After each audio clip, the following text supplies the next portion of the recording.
Welcome to the Multiply Your Success podcast, where each week we help growth-minded entrepreneurs and franchise leaders take the next step in their expansion journey. I'm your host, Tom Dufour, CEO of Big Sky Franchise Team, and in today's episode, we welcome to the show a longtime franchise friend, Liz Leonard, who talks with me about her new book called Your Franchise Fast Pass. We also talk about buying a franchise and some best practices for franchising as well. Now, Liz is an esteemed franchise advisor. She's an owner of multiple businesses and a best-selling author of Your Franchise Fast Pass, Your Guide to Finding Your Ideal Business. After leaving corporate America to pursue the path of entrepreneurship, Liz and her husband founded and sold a successful business before pivoting to franchise ownership. She started her franchise advisory business in 2014 and has spent the last decade helping others match with the right fit business for their lifestyle and personality. She is dedicated to helping individuals find opportunities to build their wealth and achieve entrepreneurial success. And I'm so happy to have Liz on the show. This has been a long time coming interview. She's one of the really great ones in franchising. You're going to love this interview. So let's go ahead and jump right into it. My name is Liz Leonard. I am an author of Your Franchise Fast Pass and really excited to talk about all things franchising today. Well, it's so wonderful to have you on the show here. We've known and worked together for many years now, and I'm really excited to have you on to talk about your new book, Your Franchise Fast Pass. So let's just start with some basics that we always like to ask authors is what led you to write this book? Yes, it's a great question. I've reflected on it many times. And during COVID, I was working with a lot of candidates that were looking for more resources and tools and education. And I actually have an education background. I thought, what can I do to help these people be more informed and have access to the tools versus checking their email box? So we developed an online portal for our candidates. So they're able to log in, they can access every step. There's 8 modules, but it really teaches them from A to Z on the proper steps in evaluating a franchise, which you and I both know takes 6 to 8 weeks, which is a lengthy period of time, and it should be. But they can log in, they can learn about how to read a franchise disclosure document. We give them a glossary of terms. I won't go into all the details, but there's just some great information in there. But we want to make sure they check every box and we don't miss a step because they all matter. They're very important steps to reinforce. Absolutely. So you created this kind of learning management tool to help your prospective franchisees get educated on the process and go through that. So as you were thinking about writing the book, is that really kind of the audience that you were thinking of?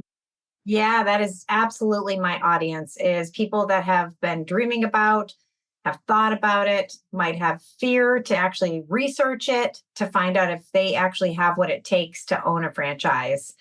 And the book really defines the market, what a franchise is, the relationship with a franchisor versus being a franchisee. That is definitely why I wrote the book. That is my audience. And of course, we had to name the online learning management system something. So we thought, what is out there that is kind of fun and has kind of a ring to it? And we came up with Your Franchise Fast Pass. And I'm really glad we came up with that name. Because essentially, with the learning management system and working with an expert by your side, you can move up closer to the front of the line, right? Because we do put them in touch with companies and we want to make sure that we do it the right way. So we don't fast track anything. But again, with the learning management system, working with an industry veteran like myself, we're really trying to make sure they make informed decisions. They turn over every rock and they look at more than one brand and really make sure that they're vetting out the companies. But at the same time, inside the learning management system, we have a comparison chart for them to fill out too. So they can actually list pros and cons of each brand. It's something they talk about with their family and their spouse, but that is the audience. And that's why we put everything together. So it's been a great little package to put together, but it's taken a long time. So I'm really excited and thrilled to be on here today and to say the book is finally on Amazon after 16 months. Congratulations. I know it really, truly is a labor of love and writing a book and doing what you did. So, well, for the audience, let's just say someone who tunes into this hasn't read the book yet. How might you summarize the book?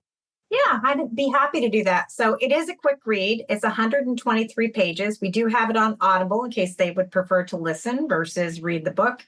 There's 10 chapters. So, I mean, it's really, again, I think well defined and short read. And we're kind of breaking down all the different topics. A lot of people want to understand what franchising is. And there's actually a lot of history to franchising that, if you do the research, you'll be like, oh, wow, that's been around since like the 1800s or even before. So we share information. We also want to make sure that we leverage their skills. And inside the portal, we have a skills assessment for everybody to take too, because everybody can't wear every hat and they can't have every strength. And if we can identify and leverage the strengths and the weaknesses, well, we can lean on the franchisor for, right? When it comes to sales, marketing, operations, accounting, and finance, we want to understand, okay, what role is the owner going to have? So we spent a lot of time in the book talking about the role of the owner and how you can leverage the systems of a franchise. And then making the best decision, talking about how they can leverage my online learning portal, which is called your Franchise Fast Pass. And then overcoming fear. Everybody has fear. Every single person that I have helped in 10 years had fear. And now our meetings are all done on Zoom, so you can see the fear and we talk about it. So we try to take a tactical approach to, what are we going to do about this fear? We're going to park it somewhere. So my mantra is to make sure we replace the fear with the facts. And I write about that in the book as well. So exit strategy is really, I think, important, and we don't talk about it enough. And that is towards the tail end of the book. But why do people get into businesses? Are they looking to replace their salary? Maybe. Are they looking to build a family legacy? Possibly. Are they looking to build cash flow and sell their business someday? Most people, that's the goal. So we also put that in there too. And we did obviously interview 8 franchisees and a couple funding companies. So I think we put it all together, Tom. We just wrapped it up with a bow. It's an easy read, and I mean that as a compliment. It really flows well, and especially for someone who's new to franchising or just kind of diving in, you do a great job of just making it approachable and easy. And it is a Yeah. lengthy process, and they do need to commit hours of time and, documentation and phone calls and Zoom meetings. And so they have to immerse themselves. So I'm hoping this will be like a great, stepping stone when they start talking to companies. One of the lines in the book that I actually made a big note of and wanted to bring up is just you talk about job security at your corporate job. You said, quote, "It's an illusion because just like magic, it disappeared." I'd love for you just to share where that came from, what that means. I'm sure you talk to many people that are obviously developing franchises. I talk to people that are looking to purchase franchises, and many of them have been either faced with ageism or they've been laid off. And lo and behold, that happened to me. And I thought, just like everybody else, this will never happen to me. I'm in healthcare. I'm in a healthcare. I work for national companies. I'm protected. I have security. And I got the call that the 14 skilled nursing facilities that I was managing with marketing, with all the admin teams, and I was responsible for the whole state, that I wasn't needed the next day. And it was our wedding anniversary, and I will never forget it. And I took it personally. I really took it personally. And I thought, that's it. I'm not going back. It was taken away from me. It was out of my control. And now I need to actually shift to, oh, I have freedom. What am I going to do with the freedom now? And so, like many people, we figured it out, my husband, Paul, and I, and we've invested in several businesses, and one of them is a franchise. But it did disappear in front of my eyes. And we did not go out to dinner that night, by the way. That's how personal I took that. So. Wow. One of the things that we were talking about pre-show was about emerging franchise brands and emerging franchisors. Certainly, a lot of the audience that will tune in are either maybe thinking of franchising their business or are in that emerging franchise brand grouping. And just curious if you wouldn't mind sharing, as an experienced franchise consultant and franchise broker and someone who's owned franchises, run businesses, and now advising others through it, are there some things you found that you might suggest or recommend as maybe some best practices for emerging franchisors when they start thinking about working with a professional like you and some of the things that you'd be looking for in a brand. And even I know many franchise brokers out there aren't even interested in emerging franchise brands for a wide variety of reasons. But anything you'd like to add in there? I do think that is a loaded question. So I'll kind of start with, I think that it matters who the founder of the franchise is, what their background is. Have they operated a business in the past? How many corporate units did they start with? Was it 10? Was it 2? Is it 1? And, what has their experience been? And I also think it's important to analyze the financials of where they came from, the stability of the company, because you know better than I do, but when you are franchising a young brand, you do need to make sure you're well capitalized, because you need to be able to manage and train and honor every franchisee that comes into that system. So just as an example, some of the larger brands have business coaches as a new franchisee for onboarding. And some of the younger companies don't have that. And so there's a lot of missing links. Will they have them at some point? They will, likely. But you need to choose really the mindset that I'm going in as a pioneer. I'm going to take this risk. And it is a much bigger risk from a financial perspective in terms of investing your money with somebody that might not have a track record. And in the book, we talk a little bit about emerging brands and mature brands, but we are looking for track record. But I would say one of the most important attributes of these companies and for the franchisees is to talk to owners. And so when you have a very young brand, you're not able to validate. And validate means asking questions of owners and spending time with them. We actually give our candidates a list to make sure they actually uncover, again, the sales, the marketing, operations, accounting, finance, every platform that franchisor has. And we want them to ask the right questions. So when you're doing that research with a young company and they can't answer all those questions, you need to be ready to accept that and say, okay, the risk is continuing. And, one of the pieces that we measure with candidates is, what is your risk tolerance? And many people are not willing to take that risk. So I'm very cautious with emerging brands. There's just a lot of pieces from training and support and being well capitalized. And I think, again, having the corporate units and having the experience to kind of work through all the kinks, right? We call them twists and turns in franchising. And that's where you kind of learn. We all learn by doing. And that's really what we want. It is not uncommon for an emerging franchisor to think, oh, well, I'm just going to list my franchise in some broker networks and I'm going to sell 1,000 of these things because everyone's going to want to sell it. And it's not that simple. They don't always understand that there are other franchise brands, as you had mentioned, that have 50, 100, 200 plus franchises that are more mature, that are growing, that have a stronger track record. At the end of the day, it's just time that's been able to pass and allowed them to have some success in franchising. Yeah, and I'll just add, we definitely have a few emerging brands that I can think of now, 5 or 6 of them that I have worked with. The founder actually has already built a franchise system and he sold it and he came back to do a different industry. Now that is a different conversation. Yeah. So they have the experience, they've built the systems, they're well capitalized. They know what they're doing. Before we make a quick transition here in the show, how can someone get a copy of your book? Where can they find this? I think the easiest place is to go to what we call the book website, which I've learned a lot. We have a dedicated book site. It's called franchisefastpassbook.com. There's a little bit of information about me and then obviously how to access the book. We do have some book bonuses too. Obviously, it's on Amazon, so they can go there, which is easier, which is where the Audible is. And I know a lot of people are, out doing their daily walks, and it's easy to listen to an Audible. So there's a couple places they can find it. Wonderful. And we'll make sure we include those links in the show notes as well. Well, we make a transition here. We ask every guest the same 4 questions before they go. And the first question we like to ask is, have you had a miss or 2 on your journey and something you learned from it? I have a great miss. So I left my corporate job, I'm aging myself now, in 2006, and we opened a $1.2 million childcare center. Sounds like a lot, and it was. Now, if we all remember what happened in 2006, the next year we got hit with a recession.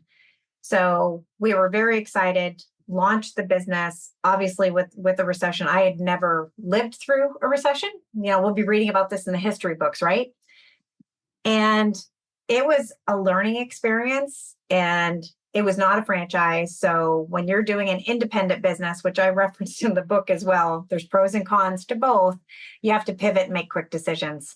And I know I had a couple misses in those couple of years, but due to the market and just elements out of my control, I wanted to make sure that I was making the right decisions. But when you're making them in a recession, it's just a different environment to describe. But we did not raise our rates. We wanted to honor and respect the families. Moms had to go back to work. So I think we definitely had a couple misses, but we definitely had a couple of big wins too. So let's talk about on the other side here, a make or two, a highlight. yeah, great highlight. So we talk about essential service businesses. That seems to be kind of the buzzword, right, as post-COVID. And childcare is a demand-driven industry. And no matter what, parents have to continue working, right? Because they have mortgages and cars and all kinds of other responsibilities. So our wait list grew. And it was a blessing because I was very nervous. So was my husband, with everything on the line with an SBA loan at that level and a mortgage of 10 grand to the SBA. So everything needed to work, right? And I think that we were blessed to have the wait list and to have moms go back to work. So it's kind of a silver lining. I love these two questions because I actually lived it, right? It was a hardship, but then the silver lining came out of it. But I will share one other kind of win. When we were launching this business, and you'll appreciate this, Tom, I didn't want to do it alone. Almost like franchising, I knew I needed kind of a Sherpa, if you will, an expert in my industry. So I was introduced to Fran and Ty in California. They had 14 schools in the Silicon Valley. They were employer-sponsored programs. I flew out and met her, and this was in 2005, and introduced myself and said, I need your help. And they'd never consulted before. They were just running their schools. They had 3 girls. They were busy. And so I toured around all of their schools, and I was just amazed with the efficiencies and the parents and the children and the curriculum. And at the end of my visit, she said, I'm going to help you. You remind me of me. I'm going to charge you a fee of $65,000. You will have access to every one of my systems, all my vendors, all my discounts, all of my employee handbooks, right? The policies, the parent policies. And I was just so grateful. And it built confidence and courage, and it endorsed my product and service. And looking back, my business would not have been such a success without her. There's no way. So I had an expert working by my side, and I paid for it. What a great story and testament too for your interest in pursuing that and following up, and that they offered that consulting as part of that and that training. Phenomenal. Well, Liz, let's talk about a multiplier or two that you've used to maybe grow yourself, your business, or your continued professional development. I will share too, we talked about kind of demand-driven industries, which I'm in franchising, and we talk about industries all the time. So once we actually exited and sold our school, which we don't have time to talk about today, but we actually had a buyer approach us because our school was doing so well. And I never planned on selling. And when you have an independent business, it's great to launch it. And it's so much work to do a startup, but then it's another lane of work to actually get it packaged up to sell it. So I had to learn all of that too. And that was wonderful. But we were able to sell in 2010. We had the business almost 4 years. And we actually sold it. This is good humor. We actually sold it to one of the C-suite executives at a bank that turned us down for our SBA loan. He and his wife bought our business. So it was kind of cool. And we shifted very quickly after that into opportunities arise in businesses all the time. We were able to acquire an existing self-storage business. So we actually kept the real estate, sold the operating company, and then bought a self-storage business. And we actually just sold that recently. So, we've always tried to improve and grow and build our portfolio. And I talk about that. It's really similar to like the rich dad, poor dad cash flow quadrant. You're always diversifying and building. And now for me, being a franchise advisor over 10 years, we also own a kitchen tune-up franchise.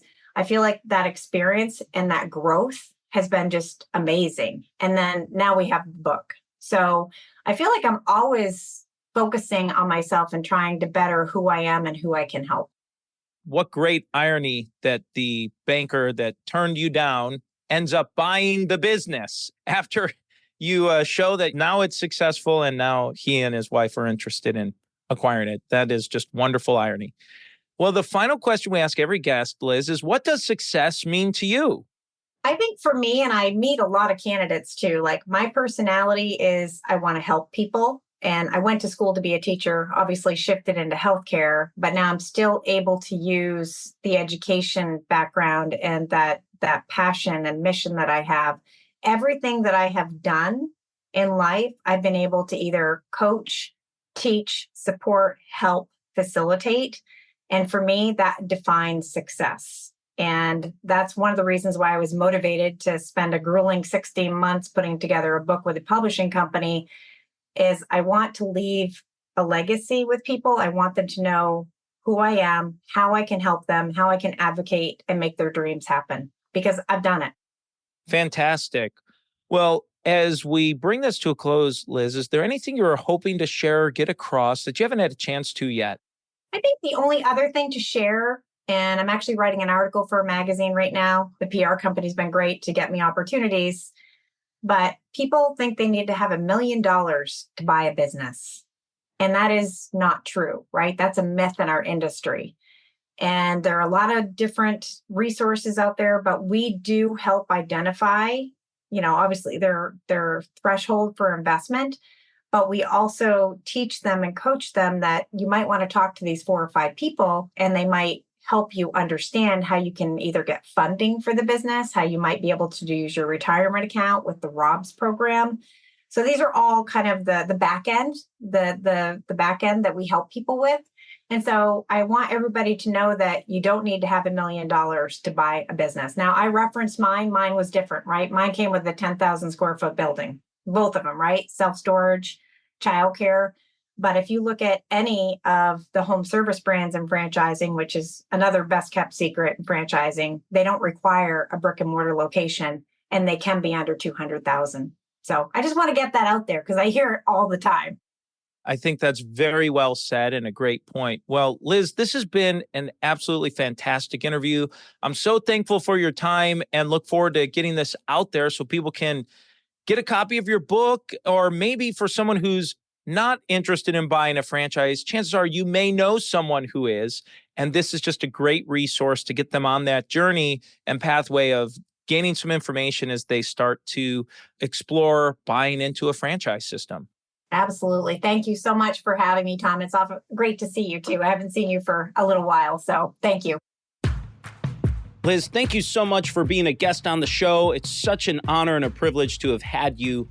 And let's go ahead and jump into today's 3 key takeaways. So takeaway number 1 is when Liz talked about buying a franchise and to replace your fear with the facts. And I thought that was a great nugget in how she helps her clients and the people she advises and works with to help them replace the fear with the facts. Takeaway number 2 is from her book, and it was a line that really jumped out to me. And it's when she talks about how she lost her corporate job. And in her book, it says she had been laboring for all those years under an illusion of security. And she called it an illusion because just like magic, her job disappeared. And I thought that was a great description because so many people who have gotten into franchising or started their own business or have launched into something is because of this illusion that she describes so well of this, quote, secure, unquote, corporate job. Takeaway number 3 is when Liz and her husband ended up selling the childcare business that they had started to the original banker or loan officer that had denied their original loan request. And I thought that was great irony, but also it's a great reminder that you never know when your paths might cross again in the future.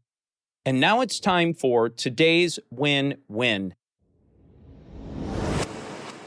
So today's win-win is when Liz talked about a common misconception or misunderstanding with franchising that oftentimes she runs into people who think in order to buy a franchise, they need $1 million or more.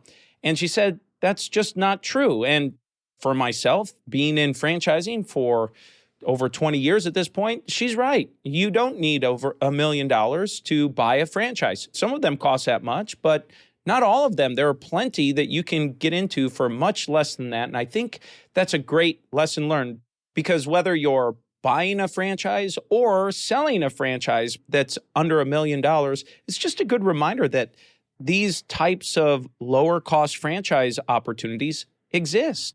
I think Liz's book is perfect to introduce someone who's new to franchising. So make sure you check that out as well. And so that's the episode today, folks. Please make sure you subscribe to the podcast and give us a review. And remember, if you or anyone you know might be ready to franchise their business or take their franchise company to the next level, please connect with us at bigskyfranchiseteam.com. Thanks for tuning in, and we look forward to having you back next week.